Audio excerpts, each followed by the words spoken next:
PVL 2025 Mock Draft Potential Picks para sa bawat team sa paparating na Rookie Draft, Part 1. Sa paparating na Rookie Draft, habang papalapit na ang opisyal na PVL Rookie Draft ngayong taon, patuloy ang mga haka-haka at analysis kung sino-sino nga ba ang mga magiging top picks sa isa sa mga pinaka-inaabangang pagkakataon ng mga PVL teams na magdagdag ng bagong dugo at potensyal sa kanilang lineup. Sa kasalukuyang draft order mula 1 hanggang 12, narito ang aming mock draft projection base sa pangangailangan ng bawat team, performance ng players, at kanilang system fit. Unahin na natin ang number 1 pick this season. Ang Capital One ended last conference with one of the weakest offensive outputs, particularly sa wing spiker position. Sina Trisha Genesis, Jorel Singh at Patty Orendane ay walang nakuhang consistent offensive rhythm, habang sina Jillian Torres at Shola Alvarez ay mas kilala sa depensa. Kung magiging available si Bella Belen, siya ang top pick dahil sa kanyang elite scoring, floor defense at leadership. Pero kung hindi pa rin siya sigurado sa PVL dahil sa international opportunities, logical fallback si Alea Malaluan na isang two-way player, may opensa at solid sa blocking at floor defense. Bonus pa ang kanyang familiarity kay Leila Cruz na former LaSalle standouts. Number 2 pick ay ang Galleries, na ipakita na kaya nilang makipagsabayan sa big teams matapos talunin ang Signal sa quarterfinals, pero naging exposed ang kanilang kawalan ng consistent scorer na kayang magbuhat sa clutch moments. Sa pagkawala ng core players tulad ni Alyssa Eroa, Joe Maragino, RJ Doromal at Rene Mabilangan ay nagpahiwatig na ng major revamp.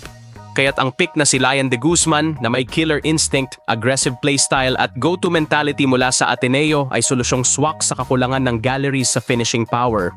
At number 3 pick, Farm Fresh. They spent an entire season fighting for Alohi Robbins Hardy's eligibility, which strongly indicates they've built their system around her. Kulang sa playmaking players ang team with Gonzalez, and now the only setter they have is Romero, at kinakailangan nila ng veteran setter na kayang i-maximize ang spikers, tulad nina Jolina De La Cruz, Caitlin Viray at Trisha Tubu. Si Alohi ay may international experience, height advantage at leadership sa court.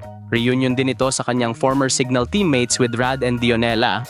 Next, NX LED. Despite having the highest probability sa draft lottery, bagsak sa 4 spot ang NX LED. Still, a blessing in disguise ito. Ang team ay may young core with Laika Ebon, Kiara Permantilla, Critch Makaslang, at young setters with Maraginot at Manggulabnan na nangangailangan ng veteran setter para i-stabilize ang offensive flow.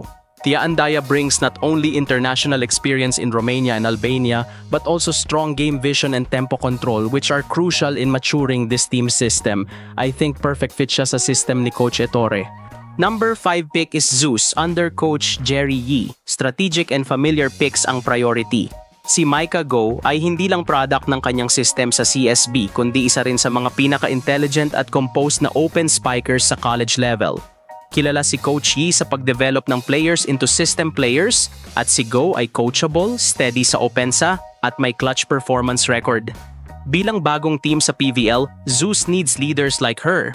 Number 6 pick Signal. Naubos ang offensive core ng Signal matapos mawala sina Molina, Meneses at Fernandez. Kahit kumuha sila ng bagong players tulad nina Santos, Tiamzon at Heather, hindi pa rin sapat para sa long-term rebuild. Chini Tagaod has the raw power, speed and hunger to be molded into a go-to spiker.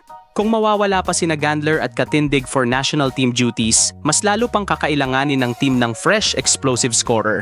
At eto nga ang PVL 2025 Mock Draft Part 1. Abangan ang Part 2 natin mga ka-V-heads sa mga susunod na araw. Sino-sino kayang mga rookie ang pwede sa Creamline, Petrogas, Akari, PLDT, Cherry at Chocomucho? I-comment nyo na yan sa comment box.